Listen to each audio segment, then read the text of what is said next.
Icon. Hi, everyone.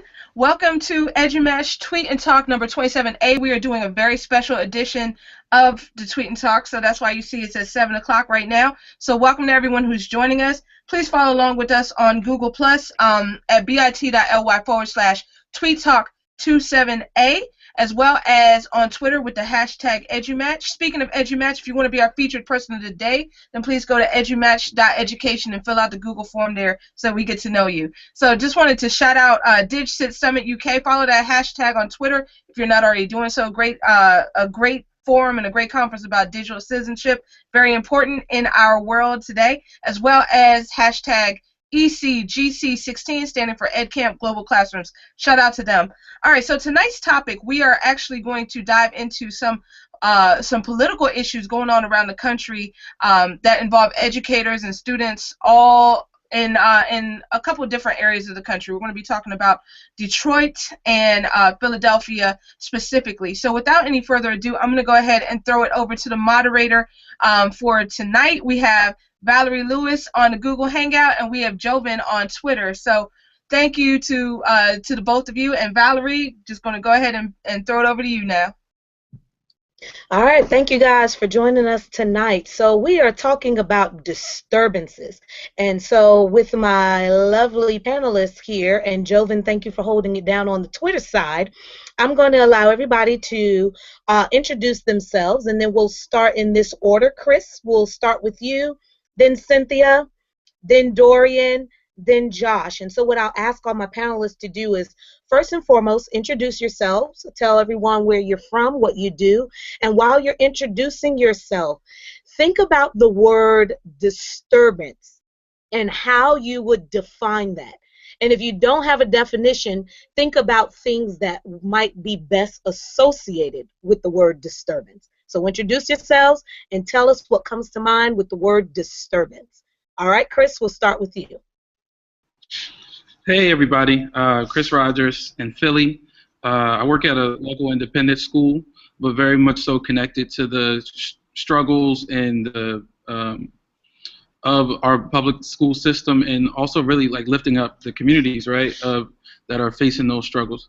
So I work with Teacher Action Group Philadelphia, as well as supporting the Caucus of Working Educators. They are sort of like a union caucus working towards elections right now and trying to bring the teachers union to more of a social justice platform.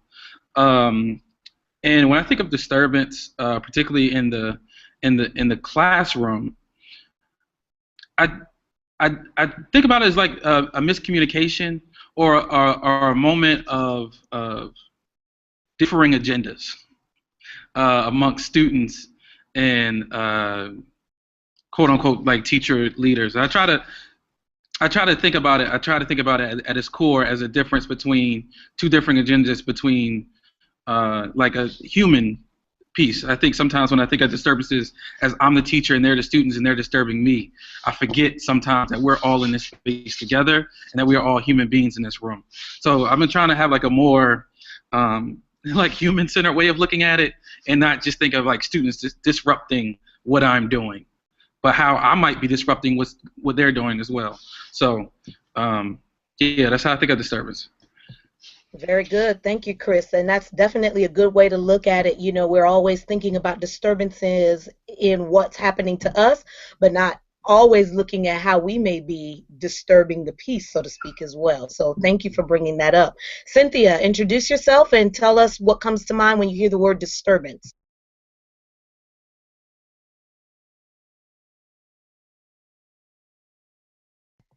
Unmute yourself, Cynthia.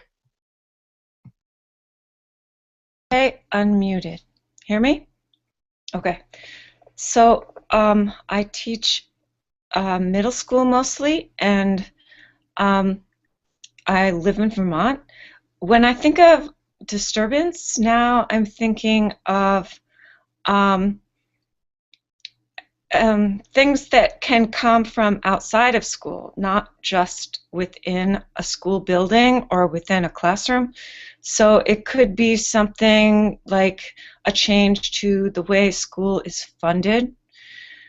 If you are teaching at a school that has a way such as if the funding is disrupted because of an unwillingness to go along with some mandate from the federal government, or if you your test scores are suggesting that you aren't meeting progress expectations, then your funding might be disrupted.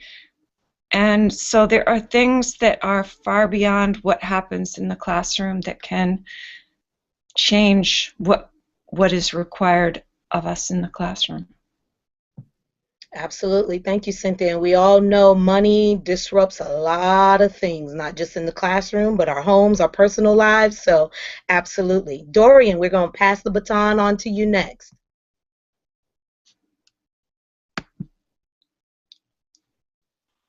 I'm sorry. Hello, everybody. My name is Dorian Roberts, and I teach for Detroit Public Schools. And I would consider what is a disturbance, probably right now what we're going through as teachers in the city of Detroit.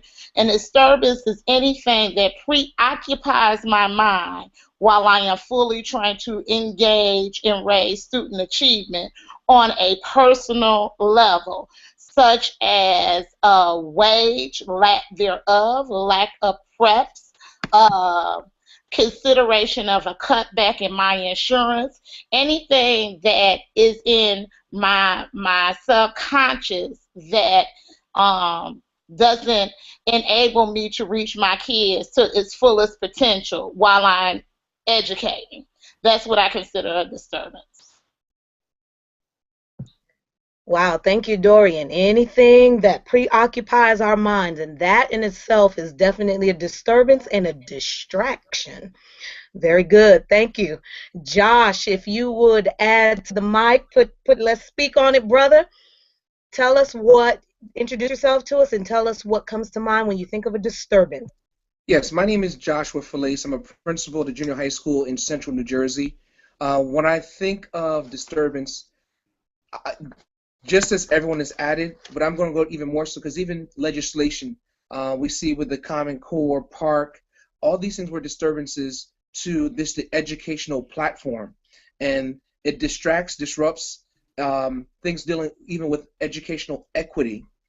So that's how I look at just disturbance, just taking us from not just the classroom, but even just a whole educational spectrum all the way to legislation, when people are in a disagreement, and it just disrupts the whole process operation of all students, policy, from the smallest child all the way to even college.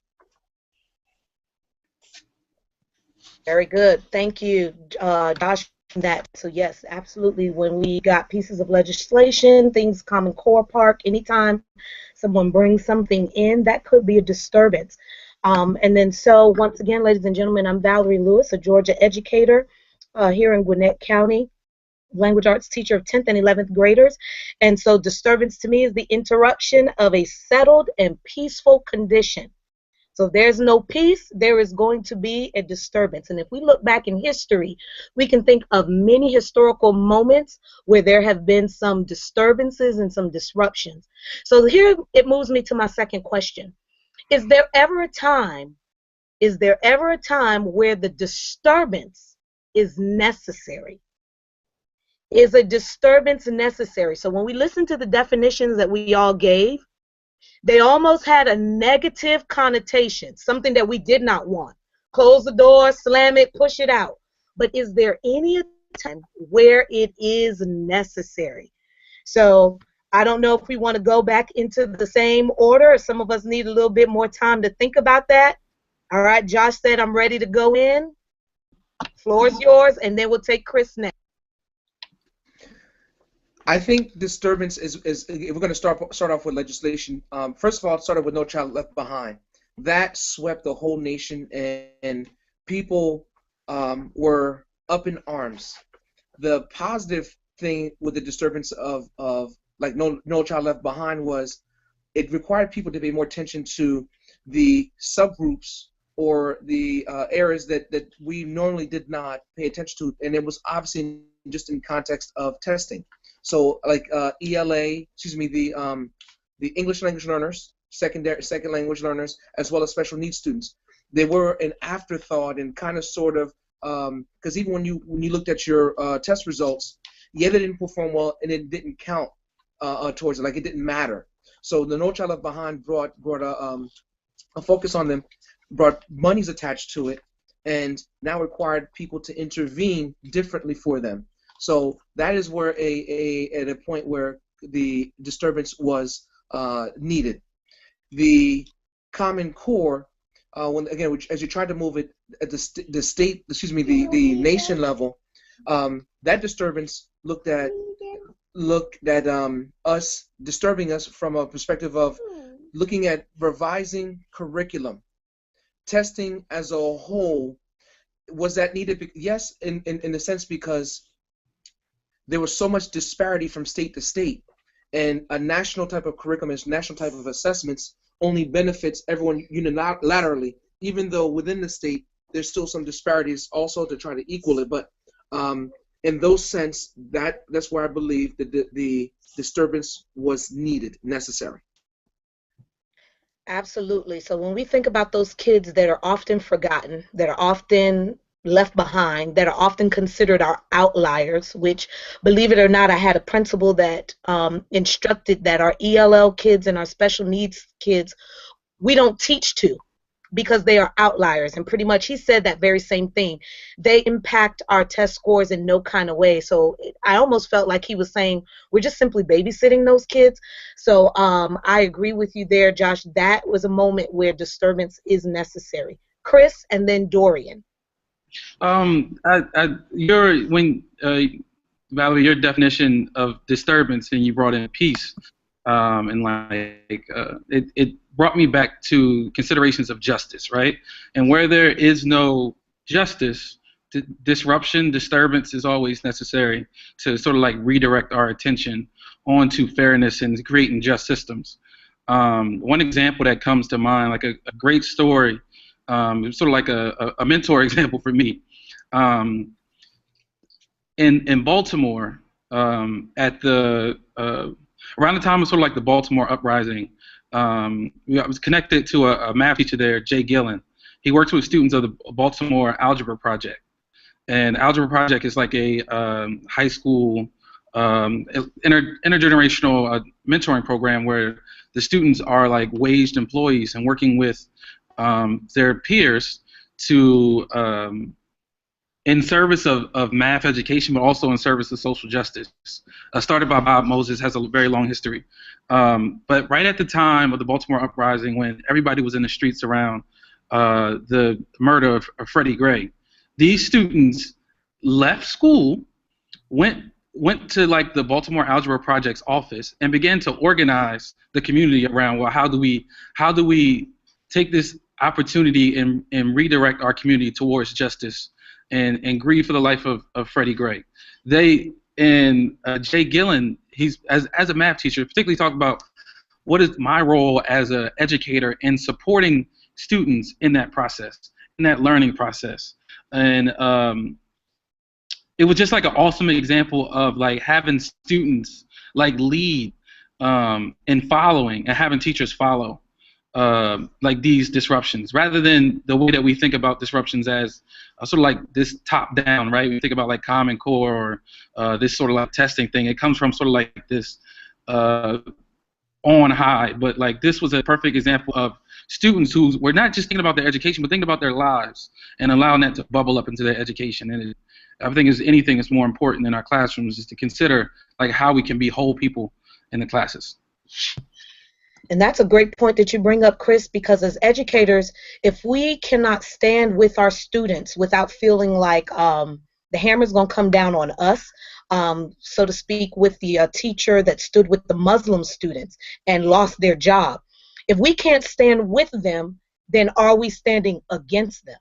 Because is that how they view us? What are our roles as educators? How do we teach them to organize things, conduct peaceful protests, amplify their student voice, but know that us as educators, is it our responsibility to teach them how to galvanize, how to organize groups like that? So thank you, Chris. That is that's a very good point that you make. If we can't support our students, then do we become the enemy as well? Dorian, we'll jump over to you. I think that everything that Chris said really hit it home. However, I guess tonight I'm coming more so from the teacher standpoint, or the teacher voice. I feel that most educators, probably 90% do do more than a good job of making students connected, teaching our students, and engaging our students. However, I do feel that along the way, the educator's voice has not been taken seriously. I do feel along the way that people put us in charge of these young minds every single day, and we're constantly told that we're not good enough, we're not doing enough, we're not equipped to do enough. Now, in some states, I know here in Michigan, one of the things that they're trying to do is to equate the student achievement based on the evaluation of the teacher and test scores, and not putting into play the background of a student. I have students come to my class hungry. I have students come to my class from domestic violence.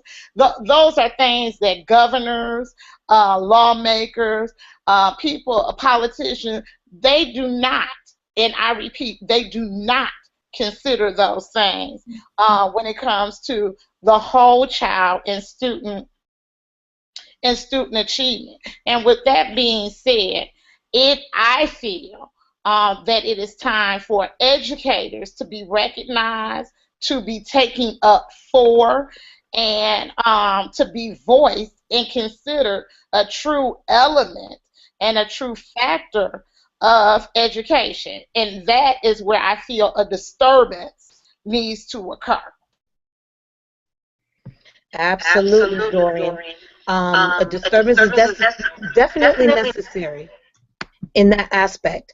I know that Cynthia has also been following along a lot with what's been going on with the Detroit public schools, and so that gives us a pretty good segue to go into some of the issues going on with the Detroit public schools. So I know through our EduMatch Voxer group, there have been a lot of things we've been talking about, spending money on outside consultants where teachers don't necessarily have the resources and things that they need to work with kids. Dorian, I remember you mentioning over the summer where there was a loss of wages or benefits, insurance. We are service workers.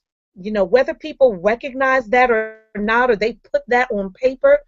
So service workers means that we're in a sacrificial line of work where we understand, though the money may not be high, but our hearts are invested in this work. And never should there be a time where educators have to come to work themselves worrying about how they're going to pay their mortgage, wondering whether or not they can provide health care for their own sick children, or we can't take a day off of work because we don't have enough sick leave.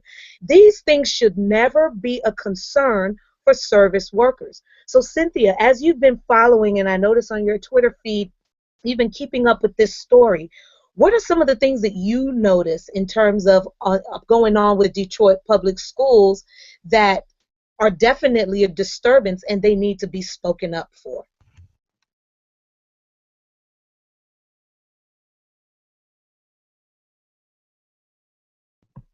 Unmute yourself, Cynthia.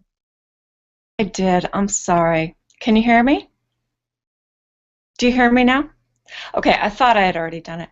Okay, I was thinking on a different line before you asked the question, but I will direct my answer to what you had asked. As far as Michigan goes in particular, Michigan is a northern state. I've never been there. I think sometimes we think of the constraint on voting rights as being something that is confined to the South and has been over time. Actually, the question that I had in my mind as far as disturbance went all the way back to when schools were required to become integrated. The year exactly, I don't remember, but in the 50s.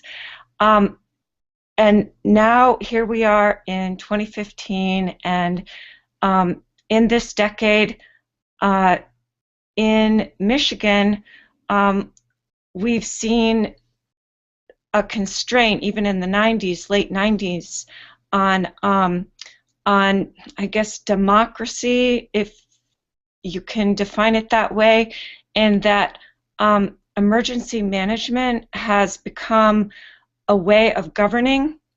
So instead of allowing localities to be able to decide who is in charge of the finances and so forth, the governor who was elected was able to come in and assign emergency management to different municipalities, but also to different parts of government, such as the Detroit Public Schools. And so it affects people disproportionately based on race.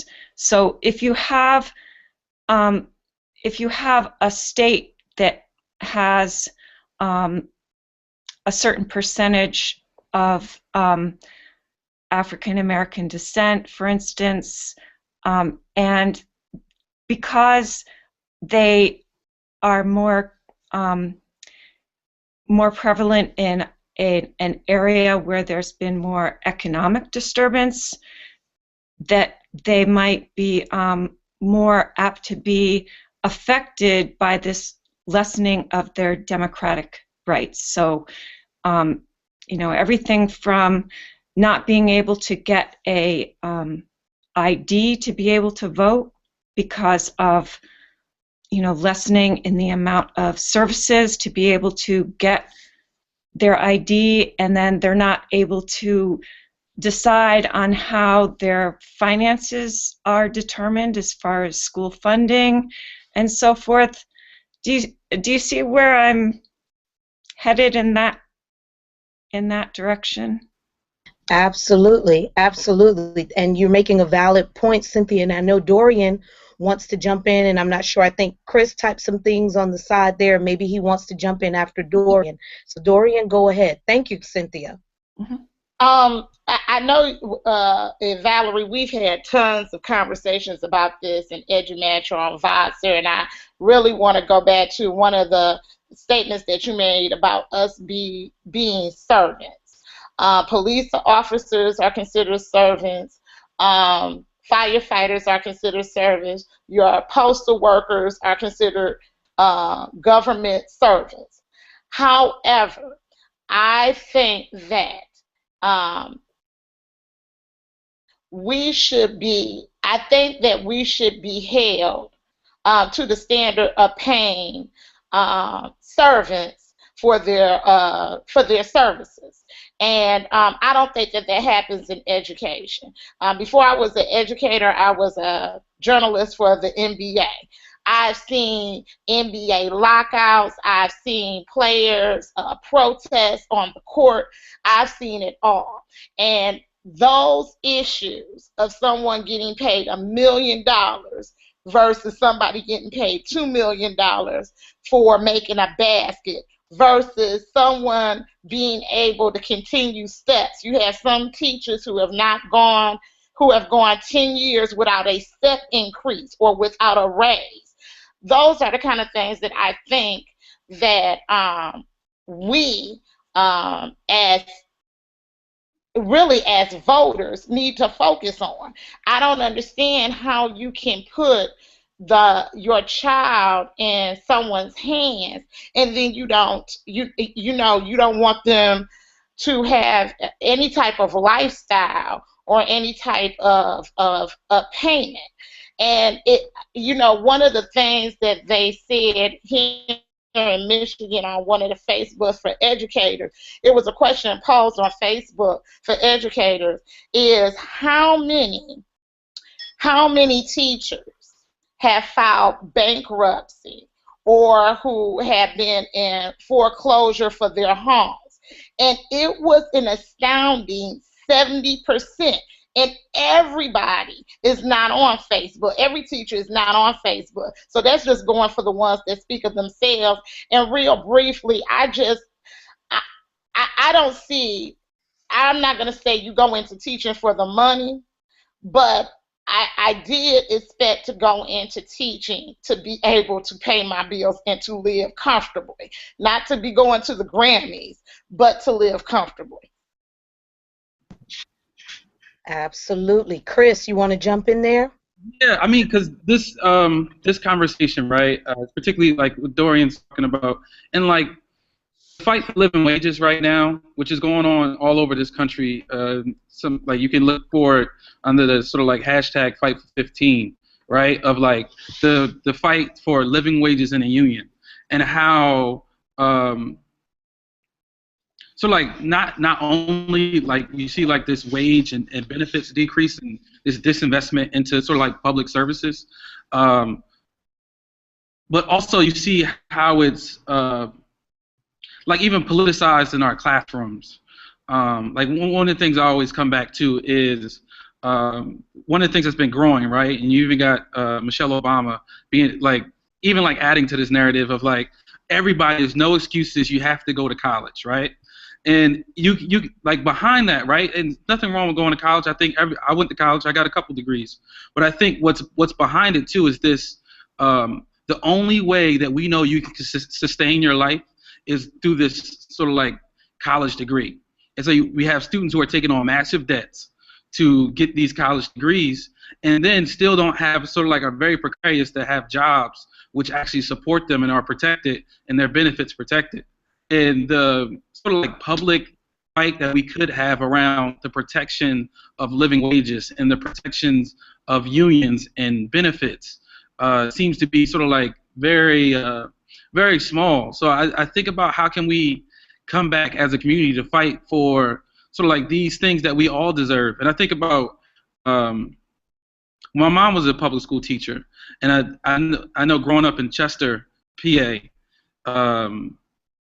a lot of the struggles that we faced at home was the same struggles that a lot of the community and the students and their parents were facing as well.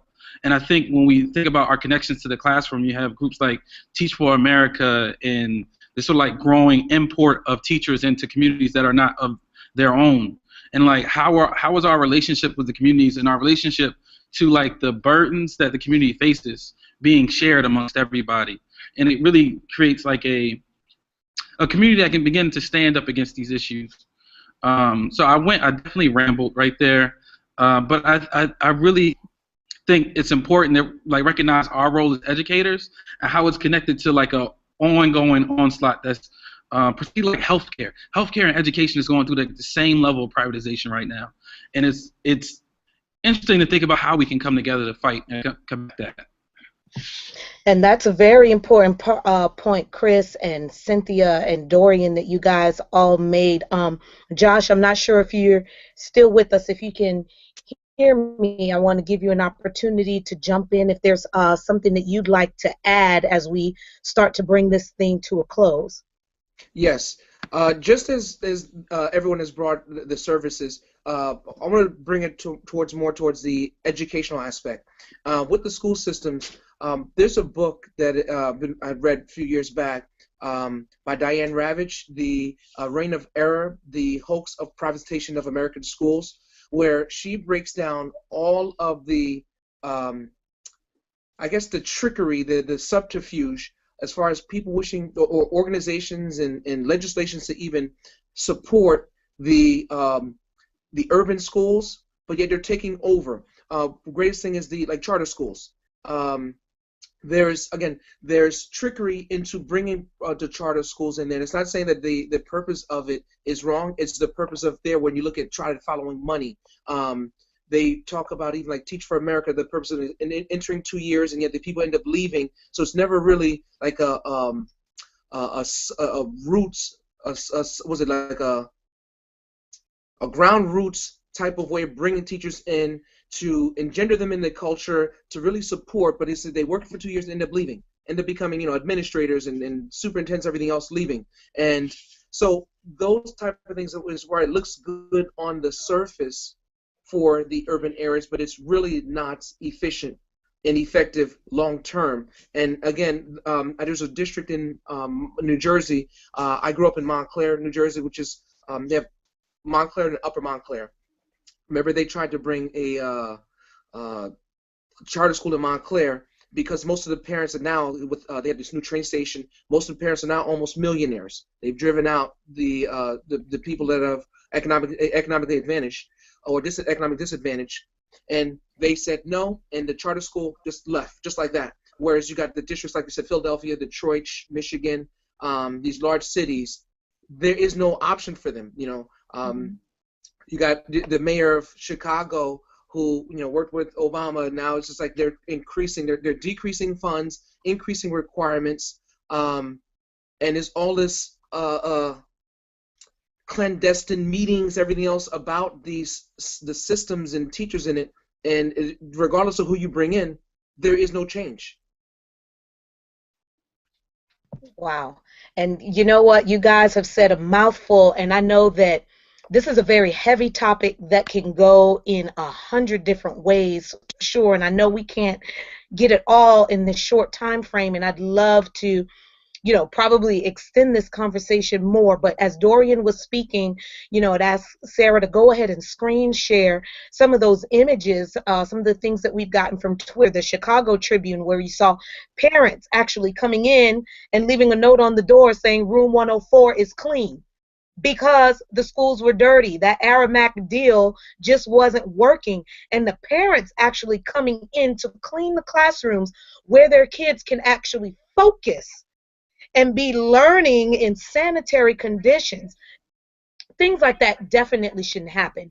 Where you see the consensus we mentioned before, Marzano and his cousins and the twins and all of them coming in and getting millions and millions of dollars to talk to a group of people that they can't even relate to and identify, but yet those very same teachers that are teacher leaders in their own buildings, they can't even pay their insurance. They can't even get a wage. They can't even buy simple bulletin board paper to put up, but yet Marzano and his cousins are benefiting from the check. When you're talking about the conditions in Philly, all of these things are disturbances. And Chris said something very important at the very beginning, social action platforms. So I don't want to leave this conversation undone, but with those of us that are sitting here on this panel right now, we need to find those groups in our communities as educators, and we need to show up and we need to show out. It's one thing to stand on a corner and protest, as you saw some of the images that were on the screen with poster boards, but we have learned that sometimes marching and showing up doesn't always get recognized, and it doesn't solve anything in some cases. So we need to find those community groups that are going to hold the powerful accountable. I know here in Atlanta there is a group called One Atlanta, and let me tell you, baby, they are shaking stuff up. They are knocking on people's doors. They are coming by the droves, and they are making people answer. They are organizing house meetings all across, just like they did in the civil rights movement. And they are training individuals on how to show up, how to ask questions. And those are the movements that we need to get back to. So that way our voices are heard, and that we don't get things, our number 4 question, the disturbances in our classrooms, where we don't feel the support of administrators, and we have kids that are out of control. These kids are, they're acting out things that they don't know how to express. They're dealing with things in their homes, in their communities, and they're bringing that baggage into our classroom. So how do you meet a child, as Dorian mentioned, that's dealing with domestic violence, or the school is the only place they can come to eat? So imagine over these next 2 weeks when we are on winter break, the schoolhouse is not open, lunch is not being provided, breakfast is not being provided. Imagine when those kids come back after these 2 weeks. 2 weeks of probably hunger. What are we going to be dealing with in January? That's a disturbance by itself. So it looks like Sarah's saying we have scheduled. Is it a continuation of this show for April? April. So hold on, you guys, for April to continue this conversation. But in the meantime, let's not let April be the only time we come back and put some action into place.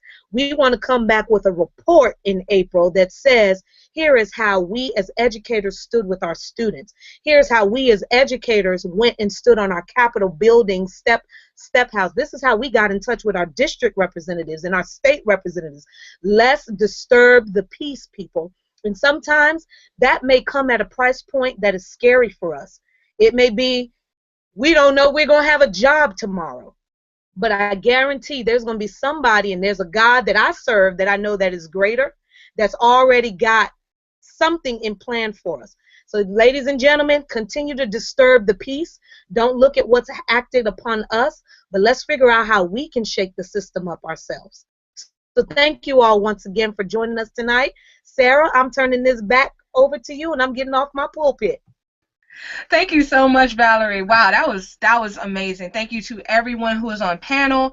Just, oh my gosh, awesome conversation. I'm so energized. And yes, we definitely have to come together as educators and support one another when we have these injustices that are happening.